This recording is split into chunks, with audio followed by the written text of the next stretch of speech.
Today I'm going to show you how we change a ballast. So the first thing we do, obviously we take the cover off, making sure the ozone generator is not plugged in because you really don't want this ozone turning on with your bare eyes. So the first thing I'm going to do, we have to cut the silicone. I'm going to very carefully cut this. That side's loose. Lightly cut it, and then if you can pull it off, that's good. If you can't, take a screwdriver, go in behind and just give it a little twist. And that'll get that. I'm going to remove all the lamps just because it makes it easier to work on this. With the lamps out, we can move on to the next step. We're going to release the wiring here. Or this is the lamp that wasn't working. So I'm going to follow these wires. And I can see they come down to this ballast. So I'm going to carefully clip this zip tie. So I'm putting my tips in between the wires so I don't cut a wire. The lamp wires are red and blue. The black and white wires are the power wires, so those are going through this zip tie. So I'm going to clip this one as well. First thing I'll do is release the black and white wires. You can either press down on this with your hand, with your finger, or you can push on it with a screwdriver. I'll use a screwdriver. Push down on this. So this is how these release. You press down on it. They're a pretty stiff press, but then that pulls out. And here's our neutral wire. I'm going to do the same thing with this one. Press down on this thing, pull that wire out. So now our hot and neutral wires are out.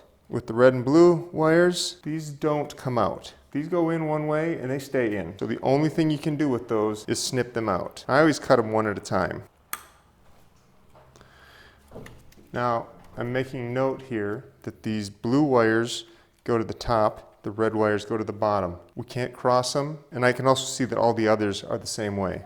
Blue wires on top, red on the bottom. Cutting the reds.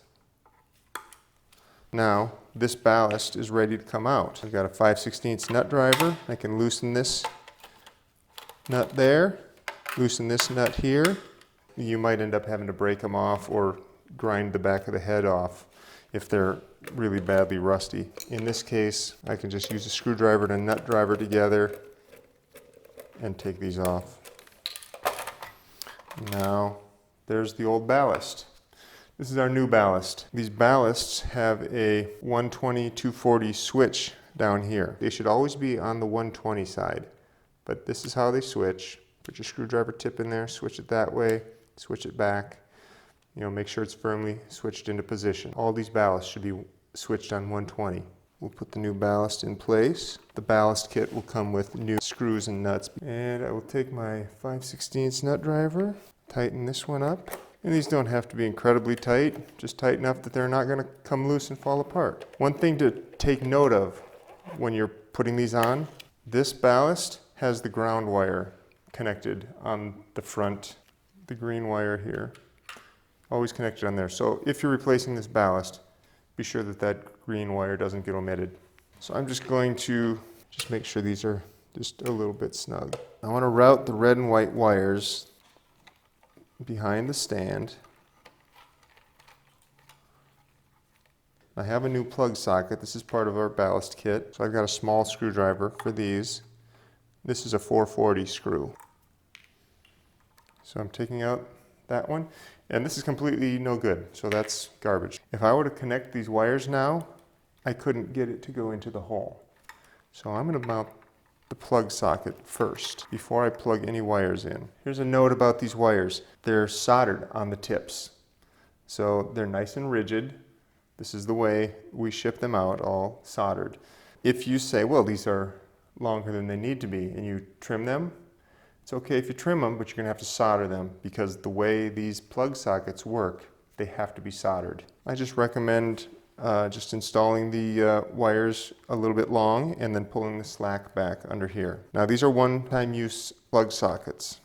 So if you put one in and it's in the wrong place, it's going to stay there. The way these go in, it's a little bit difficult.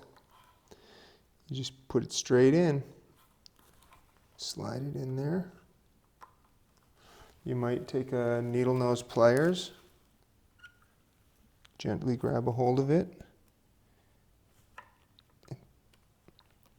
push it in. We want to get the insulation of the wire into the hole. Pull back on it a little bit and make sure that they're in there firmly. Now I'll do the two blue ones. There we go. Before I secure the red and blue wires, I'm going to plug in my power and my neutral wires. So I'm going to put the neutral wire in first. I'm going to put it in the same port that it came out of. There we go. That one's in there solid. There we go. So now I'm going to tidy everything up with some zip ties. So we don't want the wires to get hung up in that fan. So I'm going to pull these wires through.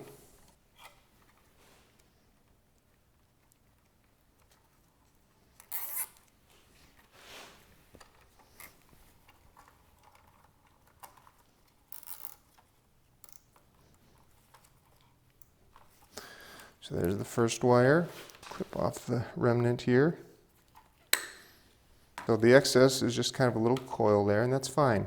We'll just take a bunch of these wires and we're just going to just zip everything together.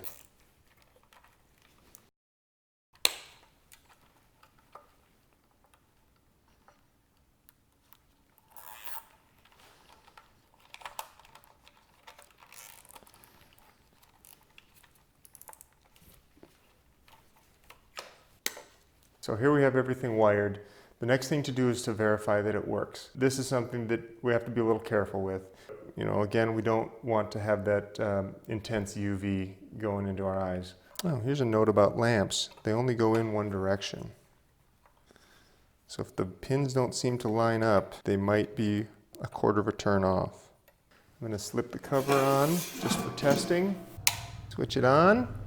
You look down in there. You'll see all three lamps are on. The next thing to do would be to put some silicone on this. The silicone, when it dries, it'll hold those in place. It keeps the lamps from popping out or falling out of the plug socket as well. So this concludes our video for replacing a ballast. Thank you for watching.